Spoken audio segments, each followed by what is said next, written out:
नमस्कार दोस्तों। Law of attraction. साल 2006 जब एक बुक रिलीज़ होती है जिसका नाम है दी सीक्रेट। इस बुक में ओरिजिनली लॉ ऑफ अट्रैक्शन के ऊपर बात करी गई है, जिस पर आगे चल के एक मूवी भी रिलीज़ होती है।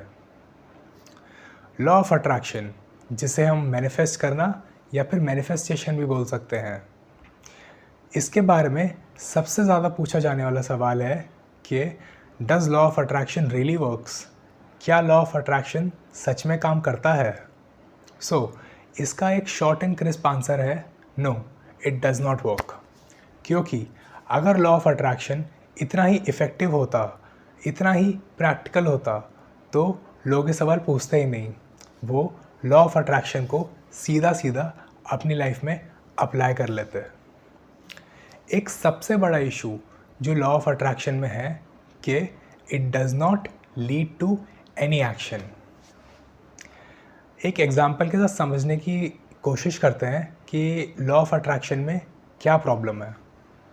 लेट्स से एक स्टूडेंट है जो कि एक एवरेज स्टूडेंट है और उसके एग्ज़ाम्स आने वाले हैं और उसका गोल है कि वो 60 मार्क्स लाना चाहता है। वो ठीक ठाक मार्क्स के साथ उस एग्ज़ाम को पास करना चाहता है और वो इन मार्क्स को लाने के लिए लॉ ऑफ अट्रैक्शन को यूज़ करता है।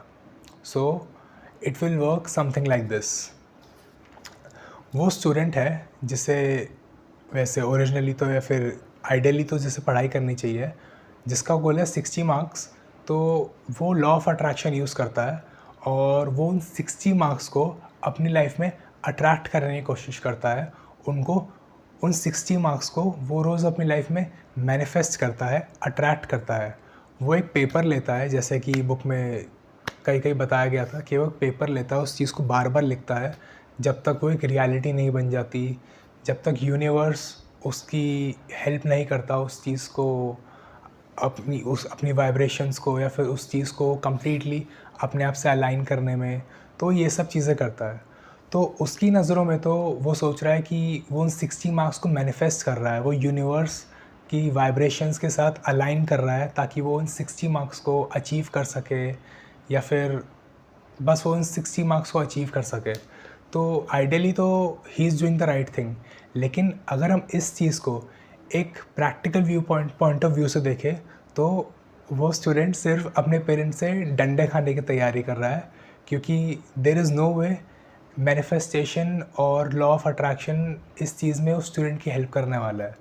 क्योंकि अगर उसको एक प्रैक्टिकल चीज़ मैं बताऊंगा आपको, अगर उस स्टूडेंट को 60 मार्क्स लाने हैं, फिर लेट्स से 70 लाने, जितने ही मार्क्स लाने हैं, तो आइडियली उसको पढ़ाई करने की ज़रूरत है, उसको एक्शन लेने की ज़रूरत है। और यही सबसे बड़ा इशू है लॉ ऑफ अट्रैक्शन में कि इट डज़ नॉट ब्रीड या फिर इट ब्रीड्स इन एक्शन। अगर आपको अपनी लाइफ में कोई भी चीज़ अचीव करनी है या फिर आपको कोई भी चीज़ अच्छी लगती है, तो ऑब्वियसली आप चाहेंगे कि आप उसको अचीव करें या फिर वो चीज़ आपके पास हो। तो आपको उस चीज़ के लिए एक्शन लेना होगा, आपको उस चीज़ के लिए मेहनत करनी होगी। आपके पास एक प्लान ऑफ एक्शन या फिर एक्शन प्लान होने की ज़रूरत है। लॉ ऑफ अट्रैक्शन जो कि सिर्फ आपको चीज़ें अट्रैक्ट करना सिखाता है, मैनिफेस्ट करना सिखाता है, it does not work in real life. हम काफ़ी सारे ऐसे बॉलीवुड या फिर हॉलीवुड मूवीज़ भी देखते हैं। इनफैक्ट बॉलीवुड में भी एक मूवी आई थी शाहरुख खान जी की, जिसमें एक डायलॉग था कि अगर आप किसी भी चीज़ को पूरी शिद्दत से चाहते हैं तो एसेट्रा एसेट्रा, तो ऐसे करके एक डायलॉग था।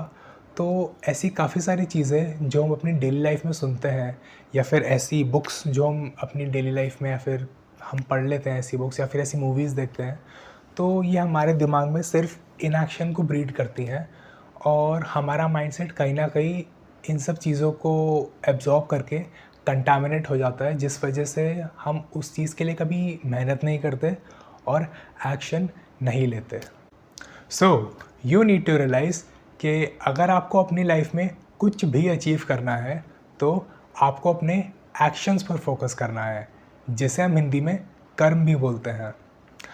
आपके एक्शंस आपको कुछ भी अचीव करने में हेल्प ज़रूर करेंगे। लॉ ऑफ अट्रैक्शन, मैनिफेस्टेशन, ये सब चीज़ें रियल लाइफ में वर्क नहीं करती। आपके एक्शंस, आपके कर्म, ये ऐसी चीज़ है जिसने लोगों के लिए हमेशा काम करा है।